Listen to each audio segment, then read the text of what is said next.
Guys, welcome back. Today we're talking about autographs. All right, specifically actors on comic books, and what do we think about it? Personally, I have very set in stone opinions about this, and I've kind of had it for a long time that I do not like when actors sign a comic book. And I think it's just because, you didn't really have anything to do with it, so why are you signing it? And I also see a lot of fans that go and get, like, Iron Man signed by Robert Downey Jr. or Thor signed by Chris Hemsworth, and I'm like, yeah, you played the character, but you don't have anything to do with it. I don't know. I guess it kind of came about because you had like a huge signing with Hugh Jackman on a lot of Wolverine stuff at the same time that you had like the Wolverine 50th anniversary of the limited series and Wolverine #1.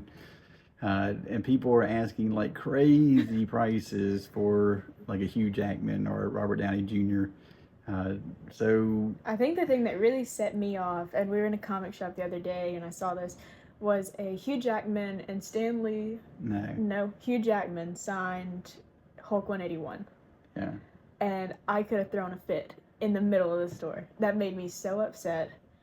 And It wasn't a high grade, but it's still, that book and it's so iconic. And then it's like, Hugh Jackman? Really?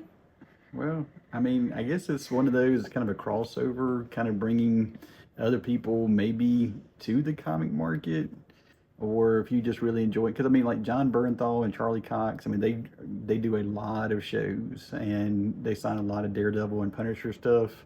I see that a lot. Yeah.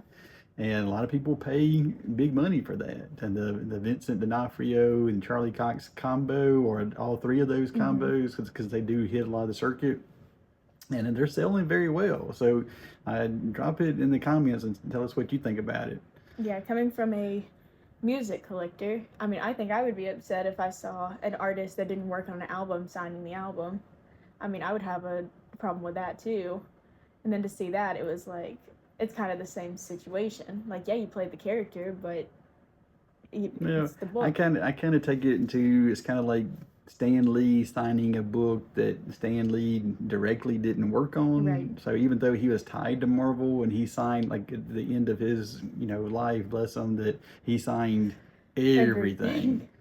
And then you have like a sketch of like a Wolverine on a Batman book, or a Batman signature on a Wolverine book, or just something like that. Just something's kind of different, but I'm not sure like what the long-term value is there, especially the further away that we get from the original MCU guys. I think my biggest fear, Hugh Jackman's a little different because he is the only Wolverine that we've had, but when you talk about like Chris Evans as Captain America, or Robert Downey Jr. as Iron Man, especially with the new generation coming through, is that really going to hold the value if it's not the only person who's ever played the character?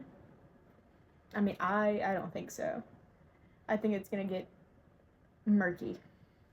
Well, I think the main thing is people charging ridiculous amounts of money for these autographs. I mean, if somebody was charging $100, okay, but we're talking about people charging $700 to $1,000 more.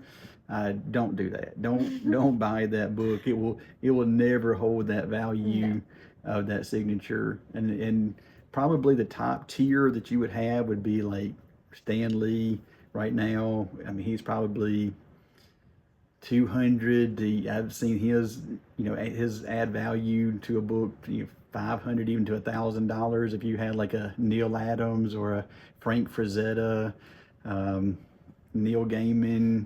I mean, there's a few big names that you don't see sign very much, but then you have like this artist come in or this actor come in and they're signing everything. Who knows how many. Right. And the problem with signature series is it just shows you how many per grade there are. It doesn't say who signed it. So there's no record of how many signatures for that, because they could be, maybe it's the writer, maybe it's the inker, maybe it's the cover artist, maybe art, I mean, so we don't really know who it is, and now you're throwing in actors on top of that. Or if you have a mixture of them, trying to figure out what the value of those is going to be really, really tricky. Yeah. So, is there anybody, actor, that you would pay for on a book? How much money? How much money do I have to spend on the book? $500. $500. I really do think if we're talking about comic books, if there's anybody that I would get signed, I would say probably Hugh Jackman. I think he What would about be Ryan Reynolds? Because Ryan Reynolds kind of is Deadpool. Like in real life. Yeah.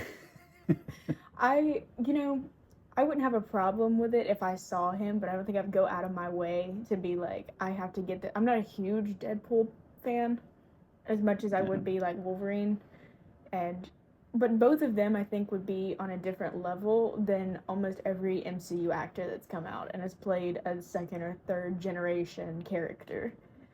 Yeah, so let me give you my thoughts on a autograph. So when I'm looking at buying an autograph, there's a couple of things I take into account. One is like, can I get it personally? So you're looking at gas, tickets to the convention or show, tickets for the signing of that person, and then getting it slabbed. Right, and adding on to it, if you bring your own item from home, because a lot of people charge extra if you bring your own stuff.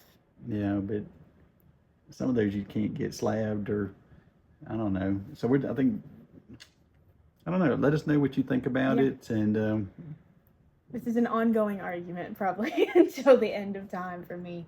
Yeah, but I think it may be one of those. If I saw them and got it done in person, I've definitely had the thought run through my mind at a convention with like Jon Bernthal being like, should I get a Punisher thing signed? And then I was like, no, because that's kind of weird. But I don't think I would get like Spider-Man 129 signed.